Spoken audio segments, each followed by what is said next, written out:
toujours vivre le monde. Bien, tu fais, Billy le Kamalobana Ebele.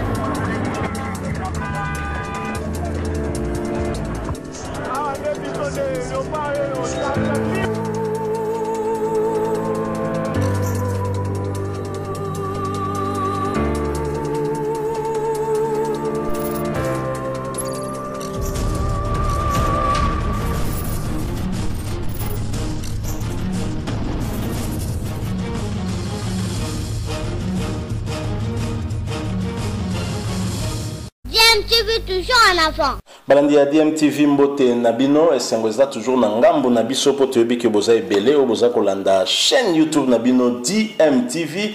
DMTV o ememela kabino masolo ya actualité boyebi kaka mais to ça la kabino pe ba analyse na ba réflexion sur ba sujet d'actualité ba faits sociaux ou bien ba réalité ande kaka toujours vivre na mboka na biso boyebi ka actualité eza vraiment dominé kaka par sur le plan politique hein, par Union Sacrée pour la Nation en attendant va voter un nouveau bureau hein, à niveau de l'Assemblée nationale. Vous voyez que bureau d'âge des alliés konza assemblée wana bureau est dirigé par Mbosso Nkodia Apwanga. En attendant toyeba majorité nini et kokoma kuna soki changement kozala FCC koko effectivement et que majorité ko basculer hein, vers coalition mususu oyo et ko mema mupepe moko ya sika oyo ko permettre na chef de l'État Félix Antoine Tshisekedi akoka ko diriger mboka ndenge ya kani ko diriger parce que atali saki na biso boyebi kaka ke akutani na bakokoso ebele bakal ebele partenaire à sa sincérité à sa la boye ba intercalé premier ministre aboko tia contre ça makambo ebele belé et parmi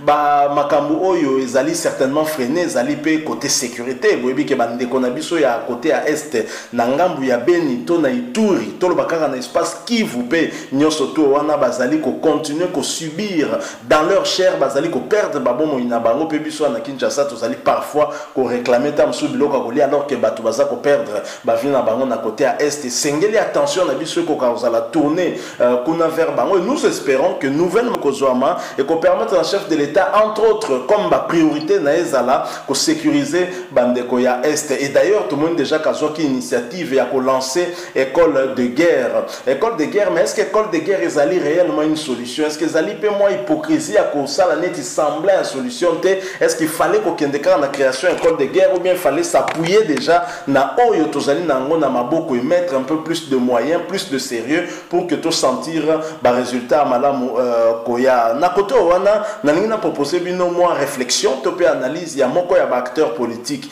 ya mboka na biso il s'agit bien de Timothée le noir et partenaire ya Vital Kamerhe mais alobi azali pe en tout cas ko soutenir Félix Tshisekedi du moins na vision na Union Sacrée pour la Nation mais tambola effectivement na ko respecter mibeko na ko instaurer réellement état de droit biso surtout osali ko benga de tout ne veut na proposer bino analyse au Timothée le noir asali spécifiquement par rapport à la question oyo ya sécurité na côté à est nini sengé na biso ko sala po été sécurité ko ka kozonga na est hein tout mon chef de l'État sali école de guerre c'est bien mais est-ce que ya ngonde komema solution à terme pour que bandeko na biso bazali na est ba ko vivre finalement kimia parce que bah souffrir trop na makambu ya guerre et biso na musika tout ça peut souffrir d'une certaine façon parce que bah richesse ya mboka na biso zali exploiter na ndenge ya makasi na ndenge ya mabépé zali ko bénéficier na ba congolais et d'autres congolais perdent encore ce qui est plus cher na bomo ya batu ezali vie na bango carrément o nzambe te mutazali ko arrêter yango mezali batu nde bazali ko arrêter yango pour na pekaka exploitation illégale ya ba richesse na biso. Alors je rappelle que boza kolanda chaîne YouTube na bino DMTV yom tozana na abonné te ndeko nanga mi abonné na chaîne OP ko bossa na te ko activer cloche ya notification hein et ko permettre na yo bien sûr rataka lisute ba prochaine vidéo te remettre en ligne à wapo na yo. Alors suivant Timothée le noir une analyse pertinente hein na à mon avis na sepeli ko partager ngo na bino j'espère que bino pe elongo lokola ngabo ko sepela na analyse wana et nous nous retrouvons bien sûr tout de suite après. Pour le moment, avec cette école de guerre au chef d'État qui a inauguré, bravo. Mais nous avons des officiers qui sont bien super formés. Paix à son âme. Nous avons la Mobutu, jour et nuit quand j'ai fait la politique, si seulement je pouvais invoquer l'esprit de Mobutu. Et même dans la spiritualité, tant qu'on n'a pas ramené le corps de Mobutu dans ces pays, à Taboseba nous des prières et Simbate. C'est un problème spirituel. Parce que les problèmes du Congo, le Rwanda, l'Ouganda, Burundi, Baza conscient que l'homme politique congolais, il est faible d'esprit. Et qu'en aucun jour, l'ANR, la CNS, la police, FARDC, bien. Nous avons des militaires au Mobutu Sambon en République qui ont été formés en Israël, en Égypte, en France, aux États-Unis.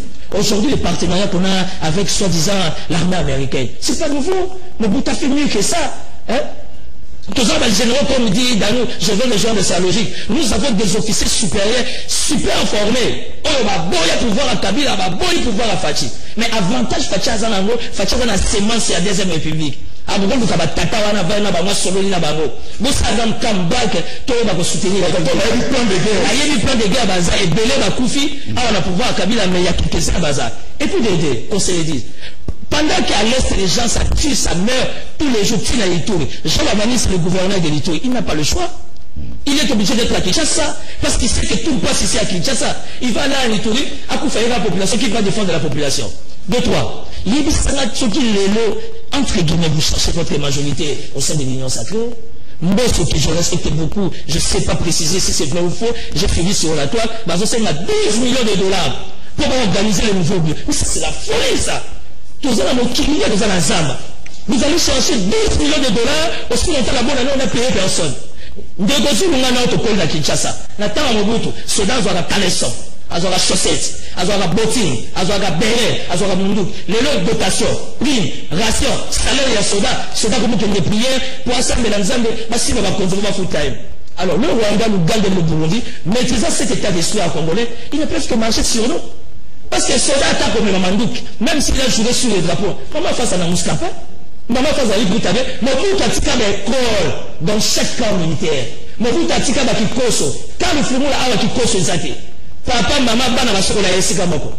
Allez vous renseigner. Ça, ce sont des moindres détails. Raison pour laquelle, tout le monde s'abattu, ma compte la solidarité nationale, à la fondation Maman Denise la fondation Idal Guiloando, même occupé non, il y a Kankokolo, il y a quand tout ça la meilleure morgue, oh, ils ont la Kankokolo. Morgue, il y a bien, il y a propre, morgue, ça raté. Quelle la condition il y a morgue à Kankokolo? Mais les gens sont moutakoufis, tous les gens ont dit, tamo, la mise, tout le monde la morgue à Kassangou. Où est là? Alors, comment voulez-vous Rwanda y a sauté? La force du Rwanda. Moi, je n'ai jamais été contre le Rwanda. Parce que la politique aujourd'hui est pleine de force. Et la question sur la nationalité, c'est un faux débat dans mon Kilalelo.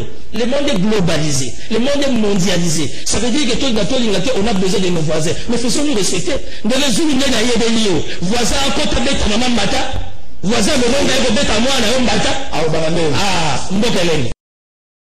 Voilà, nous sommes de retour. Toti Kosonga Bolandi analyse Timothée Lenoir à Sali, et Païwapi notamment a salué École de guerre Ndenge, chef de l'État Félix Antoine Tshisekedi a lancé en gros. C'est bien, mais est-ce que c'est cela la solution pour Nako Silisa problème, il y a sécurité au Tozaline en gros, peut-être pas. Timothée Lenoir a évoqué élément moko pour l'angana moni en gros essentiel, et je suis content de voir que Congolais Missoussou Bazali ko réfléchir na sens wana. Bon, bien sûr, à Memi en gros côté, moi je prendrais ça un peu dans l'aspect moko un peu humour Koloba par exemple, que tant que corps il y a maréchal Mobutu Kozonga rien ne va aller. Bon, je pense que tout ça africain, strictement car en ndenga famille africain, je ne crois pas que Motomo Kwazaki mon continent bino pendant bambula ebele et entre autres œuvre à sala qui ata soki bazali ko vilipandeka Koloba que dictateur aboma ki bato sala ki boyeme œuvre pe amalamu à sala qui ezali ko servir na mboka lelonda qui ça parler du peuple pas iwapi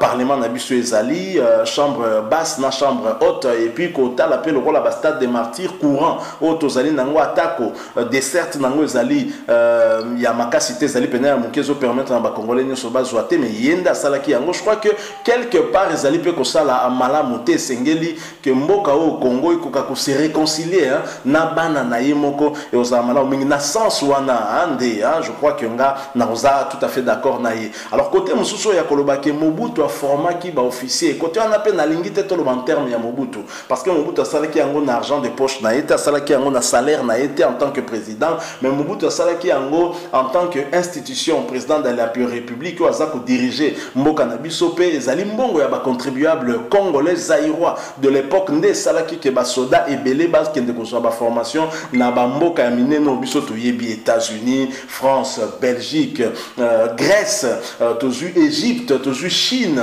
tozu voire même Russie, Israël. Donc mboka e format qui bana nango pene format qui ba fils et ba fille et puis tozali na ba officiaux bazwa ki formation peut te bango ba ko kapé ko partager formation on a ba formé pe bana msusu ya mboko au Congo on ne peut pas continuer ko lelaka na makambo ya sécurité to insécurité puisque bato bazali na mayele o ba ko vandi sa ba stratégie pour que kimia kota bazali mais seulement sengeli nde impulsion moko ya dynamique moko ya oyo ko favoriser bango ko sala musala na ba conditions malamu c'est-à-dire que l'état na biso sengeli akoka d'abord ko retrouver bana wana oyo mboka ebimisa ki mbongo po ete batanga bazwa mayele pe mayele ngo batango na service ya l'état o bazala ki éparpillé sima ya bokondi ya AFDEL ndenge bakotaki na ba Laurent Désiré Kabila na ba Joseph Kabila pe na continuer Joseph Kabila bazala ki vraiment mingi toujours négligé. Je pense que de ce point de vue ce qui Félix Tshisekedi a sali bon usage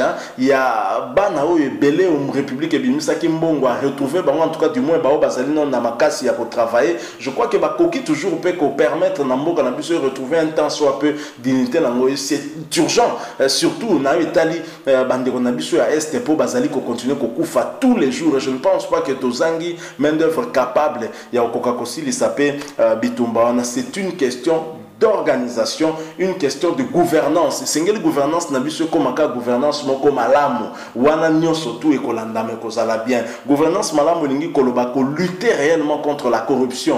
Lingi koloba te que yo zali ko lutter contre la corruption quelque part yo moko bazali ko kwayo na makambo etali kanyaka na makambo ya corruption yo moko sou bazo kangao na kati. Ça c'est de l'hypocrisie, c'est donner une image et faire autre chose et vous a vraiment intéressant. Mais qu'à cela ne tienne idée, il y a pour ça l'école de guerre d'un chef de l'État, ça certainement ils allaient toujours kaka la même dynamique, on a yakoloka ko renforcer ma capacité, il y a armée na biso pe ko pouvoir ni armée na biso ko za la lobby pour être ko combattre la mboka na biso, un pays vaste, le continent République démocratique du Congo, pas facile à sécuriser avec un gouvernement aussi faible, avec des faibles moyens et je pense que c'est pas facile avoir 9 pays frontaliers et ne pas avoir des problèmes sécuritaires, ils allaient vraiment donner à tout le monde. Nous devons prendre conscience ndenge Timothée Lenoir oti koloba na pe biso moko to sala effort to kaka kobima vraiment na situation voilà moi moke réflexion na linga qui n'a partagé Nabino. J'espère que ça vous aura plu et si c'est le cas boti que la biso moi like et ça va toujours bien